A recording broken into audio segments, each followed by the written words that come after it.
तो friend question कह रहा है कि explain the cost benefit analysis method, जिसे हम लोग शॉर्ट में CBAM कहते हैं। ये क्या होता है, पूरा प्रोसेस आपको इस वीडियो सीरीज के अंदर मिल जाएगा इसका आंसर। तो पहला पॉइंट कह रहा है कि the cost benefit analysis method facilitate architecture based economic analysis of the software intensive system. यानी ये बेसिकली क्या करता है, जो भी आर्किटेक्चर होता है किसी भी सॉफ्टवेयर का, उसके इकोनॉमिक एनालिसिस को मैनेज करता है।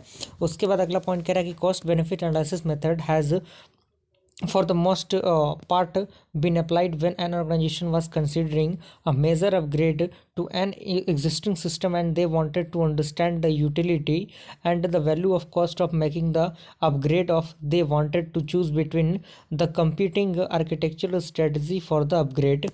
And अगला point कह रहा है कि CBAM is also applicable for new system as well as specifically for helping to choose among competing the strategy, and its key component do not depend on the setting. यानी इसका जो की component होता है वो सेटिंग पे depend नहीं करता है। अब यहाँ पे कुछ इनपुट्स हैं जो कि CBAM के अंदर यूज़ होती हैं। जब जैसे पहला आपका है द सिस्टम्स बिजनेस, जिसमें मिशन ड्राइवर्स आता है। सेकेंड आपका आता है लिस्ट ऑफ सिनारियोज, और थर्ड आता है आपका द एग्जिस्टिंग आर्किटेक्चर डॉक्यूमेंटेशन। अब यहाँ पे कुछ स्टेप्स है जो कि फॉलो किए जाते हैं CBAM के प्रोसेस के अंदर, जिसमें सबसे पहला आप फेज देख सकते हैं कॉलेट सिनारियो, जिसमें पार्टी जो आपका प्रायोरिटाइज होता है और चूज़ करने के लिए टॉप 1/3 को।